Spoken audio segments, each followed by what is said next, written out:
চিরদয়তা নিজ গুপ্ত বিত সুপ্রেম নামাবতারম আপামরজ বিতার গৌর কৃষ্ণ জন্ম आनंद लीलामय विग्रहाय हेमावती छवि सुंदराय तस्मै महाप्रेम रस प्रदाय चैतन्य चक्राय। तो अब मैंने भगवान मुख निश्चित बाणी भगवत गीता শ্রবণ করলে আমরা ভগবত গীতা থেকে ভগবানের মুখ নিঃসৃত বাণী শ্রবণ করার পর বর্তমান আমরা চৈতন্য মহাপুর লীলা শ্রবণ করতে পাই, গন্ড লীলা। তা আমি এতক্ষণ উড়িয়া ভাষায় বললাম, তো আমাকে একটু গিয়ার চেঞ্জ করতে হবে। গিয়ার চেঞ্জ করে বাংলা ভাষায় বলতে হবে। তো এটা তো মাঝে মাঝে তো উড়িয়া ক্লাস দিতে দিতে বাংলা আসে যাবে, বাংলা ক্লাস দিতে দিতে উড়িয়া আসে যাবে। এই একটা চ্যালেঞ্জ, এই দুটো ভাষায় একসঙ্গে ক্লাস দিতে হলে। তবু আমি চেষ্টা করব উড়িয়া ক্লাসে উড়িয়া কথা বলতে, বাংলা ক্লাসে বাংলা কথা বলতে। ঠিক আছে? তো আমরা কালকে শ্রবণ করেছিলাম মহাপ্রভু কিভাবে ওনার বড় ভাই সন্ন্যাস নিয়ে গেল। মহাপ্রভু বললেন, হ্যাঁ, যে এরকম দাদা আমাকে স্বপ্ন আমি দেখলাম, দাদা নিয়ে গেছে। তারপর আমি বললাম দাদাকে, না না, আমি বাবা মার সেবা করো, আমি ছোট ছেলে, এগুলো কেন সন্ন্যাসী নাও। তখন দাদা আমাকে বাড়ি ফেরত পাঠিয়ে দিল। তো এই কথা বলে মা বাবাকে বুঝাচ্ছে যে না, তোমার চিন্তা করো না, আমি সন্ন্যাস নেব না, গৃহস্থ হইয়া করিব পিতা মাতার সেবন, ইহাতে তুষ্ট হইবে না লক্ষ্মী নারায়ণ। আমরা কালকে এটি পাঠ করলাম।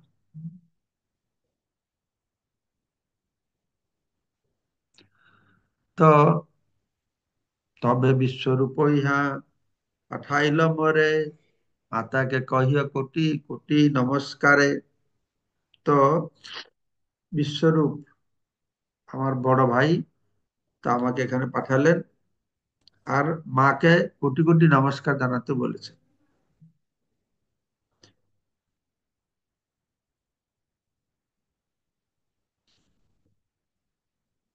মা একটা বিশেষ সম্পর্কের ব্যক্তি নাকি, মা বাবাকে প্রণাম করে বললেন না, বলছে মাকে কোটি কোটি প্রণাম করবে। তো মার সঙ্গে সন্তানের একটা বিশেষ সম্পর্ক। মার কথা সবসময় চিন্তা করে, মারও সন্তানের কথা সবসময় চিন্তা করে। ঠিক আছে? প্রভুপাদ বলছেন যে আমাদের ভালোবাসা প্রেম একমাত্র ভগবান সঙ্গে। এই জগতে যত ভালোবাসা, কোনটাই শুদ্ধ নয়, কোনটাই প্রেম নয়। কিন্তু এই জগৎকার দৃষ্টিতে স্তরে মার সঙ্গে যে প্রেম ভালোবাসা, সেটা শুদ্ধ পবিত্র। উম, সেটা শুদ্ধ পবিত্র। তো সেই জন্য এখানে বিশ্বরূপ বলেছেন বিশ্বরূপ বিশ্বম্বরকে মাকে কোটি কোটি নমস্কার জানাবে। এই মতো নানা লীলা করে গৌর হরি, কারণে লীলা ইহা বুঝিতে না পারি। কৃষ্ণদাস কবি লিখছেন, তো এইভাবে বিভিন্ন প্রকার লীলা বিলাস গৌরহরি করছেন, কিন্তু তিনি যে কেন তা করছিলেন তা আমি বুঝতে পারি না। তাৎপর্য, পরমেশ্বর ভগবান এবং তার ভক্তরা যখন এই জগতে কোনো উদ্দেশ্য সাধন করার জন্য আসেন, তখন তারা মাঝে মাঝে এমন আচরণ করেন যে সাধারণ মানুষ তা বুঝতেও পারে না। ভগবান এসে এরকম কাজ করেন, বুঝতে পারে না। সাধারণ মানুষ বুঝতে পারে না, অসাধারণ মানুষ বুঝতে পারে না, মুনিষরা বুঝতে পারে না, দেবতারা বুঝতে পারে না। সেটাই ভগবানের একটি স্বরূপ লক্ষণ। মুজ্জন্তি যত সুরায়, বড় বড় মুনি ঋষি দেবতারা বুঝতে পারে না। যেখানে যেরকম ভগবানকে বুঝতে পারে না, ভক্তকে মানুষ বুঝতে পারে না। তাই বলা হয়েছে বৈষ্ণবের ক্রিয়া মুদ্রা বিজ্ঞান না বুঝায়। বৈষ্ণবতার উদ্দেশ্য সাধন করার জন্য যা অনুকূল সেটাই গ্রহণ করবে, ভালো মন্দ বিচার না করে কৃষ্ণ ভক্তি যেটা অনুকূল বা সেটাই করবে। আনুকূল্যন কৃষ্ণ অনুশীলন প্রতিকূল বিপর্যয়। কৃষ্ণ অনুশীলন যেটা অনুকূল, তারা সেটাই গ্রহণ করবে, প্রতিকূলকে বর্জন করবে। কিন্তু মূর্খ লোকেরা সেই অতি উন্নত বৈষ্ণবের উদ্দেশ্য না জেনে তারা সমালোচনা করবে। যেটা গীতায় ভগবান বলছেন, মূর্খ লোকদের জন্য যেটা রাত, ভক্তদের জন্য এটা দিন। ভক্তদের জন্য যেটা রাত, মূর্খ লোকদের জন্য এটা দিন। তো মূর্খ লোকেরা তো বুঝতে পারবে না ভক্ত কি অবস্থায় আছে, কি আনন্দ পাচ্ছে, তো তারা সমালোচনা করে। তা করতে নিষেধ করা হয়েছে। এরকম সমালোচনা করা ঠিক না। মহৎ উদ্দেশ্য সাধনের জন্য বৈষ্ণব যা করেন তা বুঝতে না পেরে তাদের সমালোচনা করা একটি মস্ত বড় অপরাধ। তার ফলে সমালোচনাকারীকে সর্বনাশ হয়। সেজন্য আমরা কখনোই বৈষ্ণবদের সমালোচনা করি না। যেহেতু বৈষ্ণব চেনা তো মুশকিল, কে বৈষ্ণব দেখে তো বোঝা যাবে না, চোখে দেখে বোঝা যাবে না, আচরণে থেকেও বোঝা যাবে না। এই জন্য কাউকে সমালোচনা না করা উচিত। সমালোচনা না করলে আমরা থাকতে পারি না, যে সমালোচনা করার একটা বিশেষ আনন্দ আহ, মানুষ পায়। এই জন্য আমাদের খুব সতর্ক হতে হবে, আমরা যেন অনর্থক কারোর সমালোচনা না করি। বহুত গুরুত্বপূর্ণ এটি। সমালোচনা করা, অপরের ভালো মন্দ বিচার করা, চর্চা করা। যেরকম জগাই মাঝি বলা আছে, তারা বড় পাপী ছিল, তারা বড় দুর্গত ছিল, কিন্তু তারা পরনিন্দা পরচর্চা করতো না। কেননা সবসময় মদ খেয়ে গুম হয়ে পড়ে থাকতো, তো এই পরনিন্দা পরচর্চা করার সময় নেই। সেই জন্য তারা যোগ্য হলো কৃষ্ণ প্রেম লাভ করবার জন্য, বা নিত্যানন্দ প্রভু গৌরাঙ্গ মহাপ্রভু কৃপা লাভ করবার জন্য যোগ্য হলো। কেন? তারা পরনিন্দা পরচর্চা করতো না আমাদের মতো। আমরা সময় পেলে পরনিন্দা পরচর্চা করি, আর আমাদের সুখ আনন্দটাই পরনিন্দা পরচর্চা। আমরা ভগবানের কথা শ্রবণ করতে গেলে, আলোচনা করতে গেলে আমাদের ঘুম লাগে, মন এদিক ওদিকে চলে যায়। কিন্তু পরনিন্দা পরচর্চার সময় কোনোদিন ঘুম লাগবে না, মন এদিক ওদিকে যাবে না, একবারে নিবিষ্ট হয়ে জাগ্রত অবস্থায় আমরা করব। তো এটাই প্রভুপাদ বলছেন, এতে কি হবে না, আমাদের সর্বনাশ হচ্ছে, সর্বনাশ হচ্ছে। কতদিন রহি মিশ্র গেলা পরলোক, মাতা পুত্র দুহার বাড়িল ইতিশোক। তারপরে জগন্নাথ মিশ্র তিনি পরলোক গমন করেছেন, আর চৈতন্য মহাপ্রভু, গৌরাঙ্গ মহাপ্রভু, হ্যাঁ, আর সচী মাতা, এরা অন্তরে বহুত শোক ও দুঃখ লাভ করেছেন। বন্ধু বান্ধব আসি দুহা প্রবধিল, পিতৃক্রিয়া বিধি মতে ঈশ্বর করিল। তারপর আত্মীয় স্বজনরা আসে মহাপ্রভুকে, মাকে, হ্যাঁ, প্রবোধ করেছেন, বুঝিয়েছেন। তারপরে মহাপ্রভু, যদিও তিনি পরমেশ্বর ভগবান, আগে যে বলছেন না কেন যে এরকম লীলা করেন বুঝতে পারি, পরমেশ্বর ভগবান হয় সাধারণ মানুষ মতন দুঃখ পাচ্ছেন, কান্না করছেন, হ্যাঁ, সাধারণ মানুষের মতন বৈদিক বিধি অনুসারে, হ্যাঁ, পিতৃক্রিয়া করছেন, পিতৃ শ্রাদ্ধ দিচ্ছেন গয়াতে গিয়ে। যার ভক্ত হলে তার 100 বছর, 100 পুরুষ, তার ভক্ত হলে তার 100 পুরুষ উদ্ধার পেয়ে যাবে। সে তার বাবাকে উদ্ধার করবার জন্য পিতৃ শ্রাদ্ধ করতে গিয়েছে। তো এই হচ্ছে ভগবানের লীলা। কতদিনে প্রভু চিত্তে করিলা চিন্তন, গৃহস্থ হইলাম এবে চাহি গৃহ ধর্ম। আর কিছুদিন পর মহাপ্রভু মনে চিন্তা করলেন, আমি সন্ন্যাস গ্রহণ করি না, এবং যেহেতু আমি গৃহস্থ হয়েছি, তাই আমার কর্তব্য হচ্ছে গৃহ ধর্ম পালন করা। মহাপ্রভু চিন্তা করছেন, আমি তো ঘরে থাকলাম, আমি তো সন্ন্যাসী নিয়ে ঘর ছেড়ে যাই না, ঘরে যখন থাকলাম, তা গৃহ ধর্ম পালন করতে হবে। তাহলে গৃহ ধর্ম পালন করতে হলে কি হতে হবে? না, বিবাহ করতে হবে। গৃহিণী বিনা গৃহ ধর্ম না হয় শোভন, এত চিন্তি বিবাহ করিতে হইল মন। গৃহিণী বিনা গৃহ ধর্ম হয় না পালন। সেজন্য মহাপ্রভু কি করলেন? হ্যাঁ, বিবাহ করতে স্থির করলেন। তো একটি শ্লোক এখানে কৃষ্ণদাস গোস্বামী উদ্ধৃত করছেন, কোথাতে করছেন আমি জানি না, যেখানে লেখা আছে, ন গৃহম গৃহমিত্যাহু গৃহিণী, গৃহিণী গৃহমুচ্যতে, তয়া হি সহিতः सर्वान् पुरुषार्थान् সমশ্নুতে। তো গৃহকে গৃহ বলা হয় না, গৃহিণীকে গৃহ বলা হয়। গৃহ গৃহ নয় যদি গৃহিণী না থাকে। কেউ যদি গৃহিণী সহ গৃহে বাস করে, তখন মানব জীবনের যথার্থ উদ্দেশ্য সাধিত হয়। তো এই শ্লোকটি মনে করুন নীতি শিক্ষা বা কোথা থেকে কৃষ্ণদাস কবিরাজ গোস্বামী তুলে ধরেছেন। কোথা থেকে এটা লেখা নেই, এখানে প্রভুপাদ লেখেন।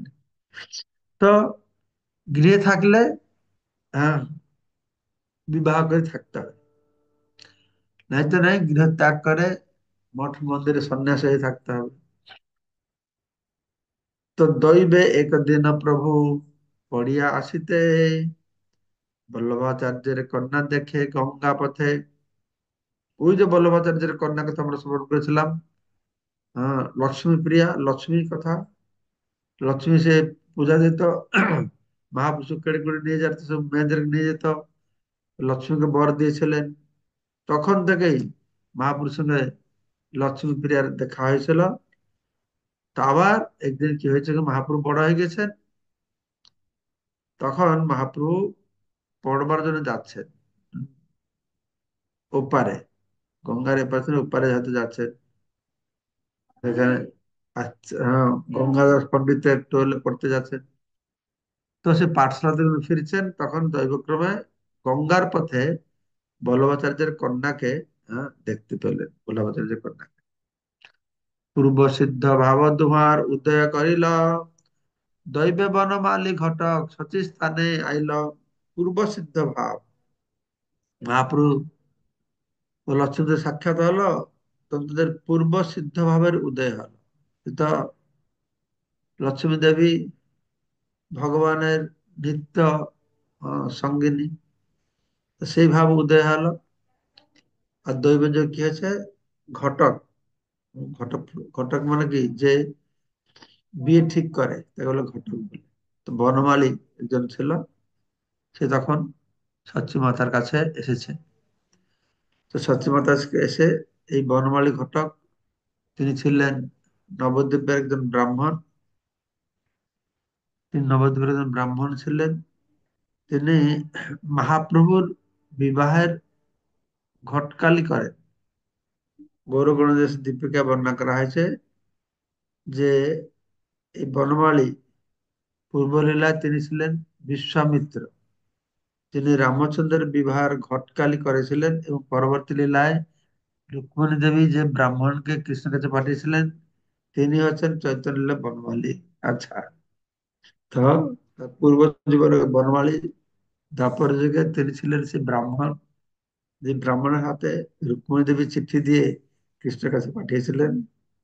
আর তার পূর্বে বিশ্বামিত্র, কেননা বিশ্বামিত্র রাম লক্ষ্মণকে নিয়ে গেছিলেন সেখানে মিথিলাতে, রাম হচ্ছে একটা অসুরকে মারবার, তারকাসুরকে মারবার জন্য। তো সেখান থেকে মিথিলাতে নিয়ে গেছেন। এখন বিবাহ হয়েছে সীতা দেবীর সঙ্গে, জানকী কন্যা জানকী। তার চার চার কন্যা ছিলেন, এই চার ভাই চারজনকে বিয়ে হয়েছে, চার বোনকে বিয়ে করেছে। সচির ইঙ্গিতে সম্বন্ধ করিল ঘটন, লক্ষ্মীকে বিবাহ কইল সচির নন্দন। তারপর বনমালী ঘটক ব্যবস্থা করে দিয়েছে, আর লক্ষ্মীদের সঙ্গে ভগবানের বিবাহ হয়েছে। বিস্তারিয়া বর্ণিলা তাহা বৃন্দাবন দাস। এই তো পৌগণ্ড লীলা সূত্রের প্রকাশ। এখানে সূত্র আকারে কৃষ্ণদাস কবিরাজ লিখলেন, বলছেন আর এই বিবাহের ব্যাপারটা বিস্তারিত ভাবে বৃন্দাবন দাস চৈতন্য ভাগবতে বর্ণনা করেছে। বৈকুণ্ঠ বয়স লীলা বহুত প্রকার, বৃন্দাবন দাস ইহা করিয়াছেন বিস্তার। প্রগণ্ড বহু লীলা বৃন্দাবন দাস বিস্তৃত হয়ে বর্ণনা করেছে। অতএব দিন মাত্র ইহা দেখাইল, চৈতন্য মঙ্গলে সর্বলোকে খ্যাত হইল। সেজন্য আমি কেবলমাত্র সেই সমস্ত লীলার আভাস মতো দিলাম, দিগদর্শন দিলাম।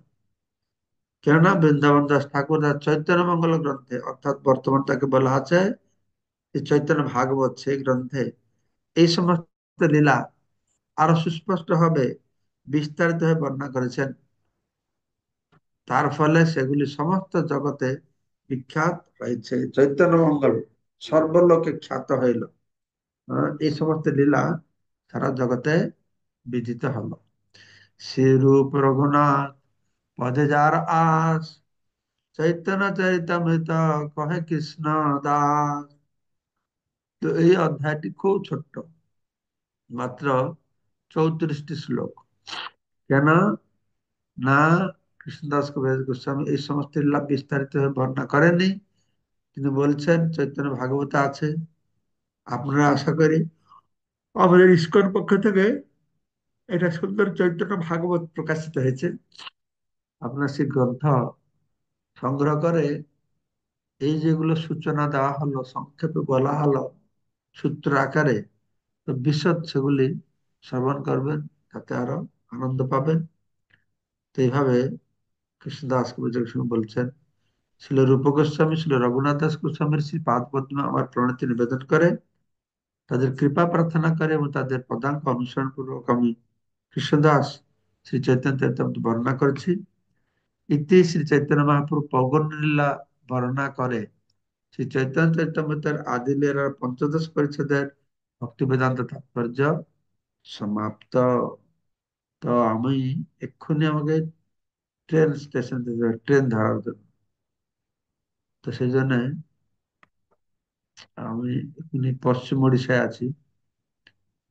এখানে আমাদের প্রচুর নামহট্ট প্রচার হচ্ছে, অনেক ভক্ত হচ্ছে। পশ্চিম ওড়িশার মানুষ খুব ভালো, খুব সরল আর খুব ভক্তিমান। তো এখানে এসে আমার খুব আনন্দ লাগছে। থাকলাম 4-5 দিন হয়ে গেল, আর 2-4 দিন থাকবো। তো মাল্লিকা মল্লিকা চিত্রা মাতাজি কি বলছেন?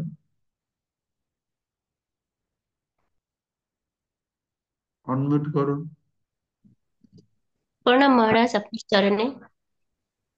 মহারাজ, এইখানে যে এই, মহাপ্রভু যে এই আহ, সুপারি, শ্রী চৈতন্য মহাপ্রভুর যে ভগবানকে নিবেদিত সুপারি খেলেন, আর তারপরে সে যে মূর্ছিত হয়ে পড়লেন, আর সেখান থেকে যে উনি ওনাকে সুস্থ করলেন মাতা পিতা, তারপরে যে উনি এই কথাগুলো বললেন যে আহ বিশ্বরূপ আমাকে এখান থেকে নিয়ে গেছে এবং আমাকে সন্ন্যাস গ্রহণ করতে বলছে।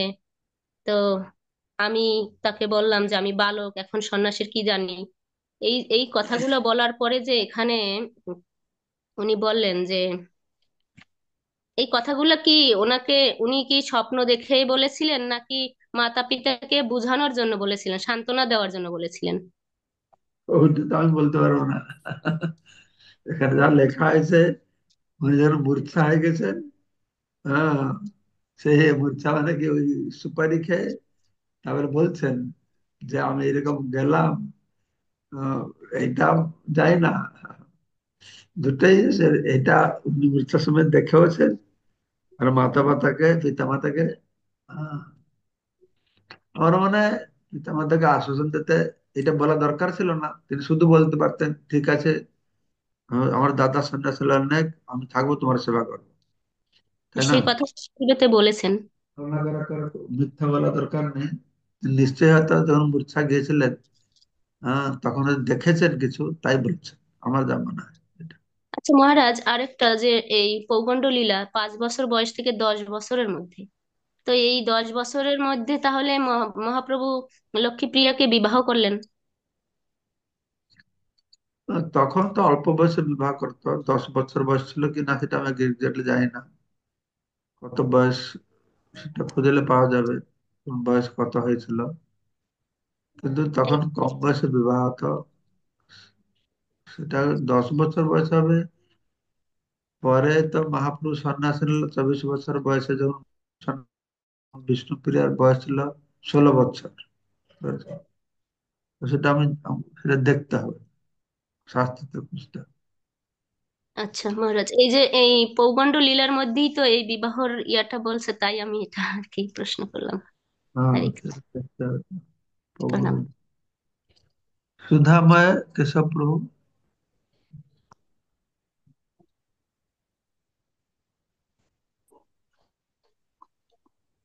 হরে কৃষ্ণ মহারাজ, দণ্ডবত প্রণাম।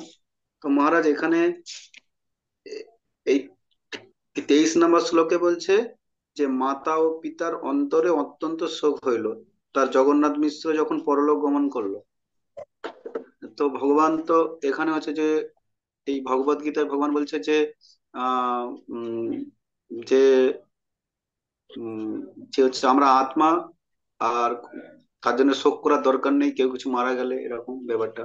তো এইখানে যেহেতু তার বাবা হচ্ছে মারা গেল, মানে যখন দেহ সেই লীলা করলো, তারপরে তো হচ্ছে মানে হচ্ছে কি মহাপ্রভু হচ্ছে শোক লীলা করলো। তো সেটার কারণটা কি একটু বুঝতে পারলাম না। তুমি একটু ভালো করে ধ্যান করলে বুঝতে পারবে। মহাপ্রভু ভগবান হলেও মানুষের লীলা করেছেন, তাই তার মানুষের মতন স্বভাব তিনি এখানে প্রকাশ করেছেন। এবার আবারে দেখাচ্ছে যে বাবা মা মারা গেলে, বাবা বাবা তো আমার আত্মা, দুঃখ করবে না তা হবে না। বাবা মা মারা গেলে আমাদেরকে দুঃখ করতে হয়। গুরুদেব যখন চলে যাবে তখন দুঃখ করতে হয়। কোন বৈষ্ণবের বিরহে দুঃখ করতে হয়, কেননা তাদের সঙ্গে সম্পর্ক আছে, ভালোবাসা ছিল, তাই বিরহ অনুভব করাটা ভালো। ঠিক আছে, বিদ্যুৎ প্রভু বলুন।